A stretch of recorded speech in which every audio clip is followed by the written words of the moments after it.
आपको ये अहम खबर दे दें, शपथ ग्रहण के बाद राष्ट्रपति रामनाथ कोविंद के पहले भाषण पर कांग्रेस ने सवाल उठाए हैं। राज्यसभा में नेता विपक्ष गुलाम नबी आजाद ने कहा है कि राष्ट्रपति ने अपने भाषण में नेहरू जी के मंत्रिमंडल के 2 मंत्रियों का नाम लिया, लेकिन नेहरू जी का नाम नहीं लिया, जो कि बहुत चुभने वाली बात है। वहीं कांग्रेस नेता आनंद शर्मा ने गांधी जी की तुलना दीनदयाल उपाध्याय से करने को गलत बताया।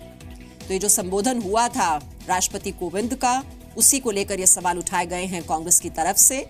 और जो आपत्ति है वो इस बात को लेकर है कि राष्ट्रपति ने अपने भाषण में नेहरू जी के मंत्रिमंडल के 2 मंत्रियों का नाम लिया, लेकिन नेहरू जी का नाम नहीं लिया गया। इसी बात को लेकर ये नाराजगी। और जानकारी के लिए रुक कर लेते हैं, हमारे सहयोगी रवि त्रिपाठी इस वक्त हमारे साथ जुड़े हुए हैं। रवि, सवाल उठाए गए हैं कि नेहरू का नाम क्यों छोड़ दिया, उनके मंत्रियों का नाम ले लिया, साथ ही साथ गांधी जी की तुलना दीनदयाल उपाध्याय से क्यों कर दी गई, इसी को लेकर आपत्ति है कांग्रेस की। जी बिल्कुल, देखिए ऐसा लग रहा था कि राष्ट्रपति बनने के बाद कम से कम रामनाथ कोविंद जी की आलोचना कांग्रेस पार्टी नहीं करेगी और उनके भाषण पर सवाल नहीं खड़े करेगी, लेकिन कांग्रेस ने इसको एक तरह से कहा जाए इस सीमा को भी पार किया है। कांग्रेस ने सीधा अटैक किया है। सीधा अगर देखें तो उन्होंने गुलाम नबी आजाद का जो कहना है कि सरदार पटेल का जिक्र किया उन्होंने अपने भाषण में, जो कि मंत्री थे नेहरू जी के मंत्रिमंडल में।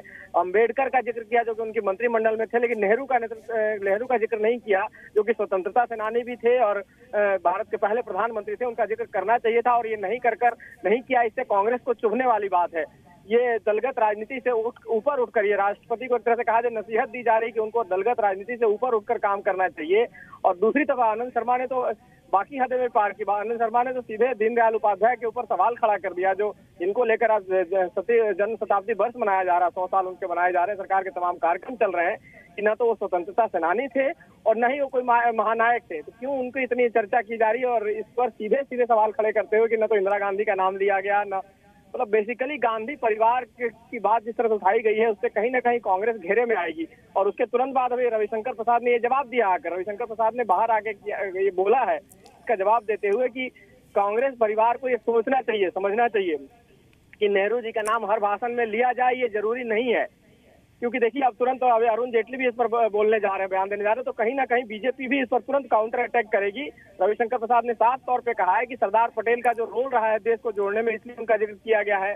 जो सामाजिक आंदोलन देश में छेड़ने और करने में अम्बेडकर का योगदान रहा है, उसकी बात की गई है, न कि बाकी बातें की गई है। और जिस तरह से ये सारी चीजें की जा रही है, हमारे विचारधारा के प्रतीक है दीनदयाल उपाध्याय, इसलिए हमने जिक्र किया है उनका। और कांग्रेस को बौखलाहट में इस तरह का बयान कम से कम देने से बचना चाहिए और राष्ट्रपति पर सवाल खड़े करने से बचने चाहिए।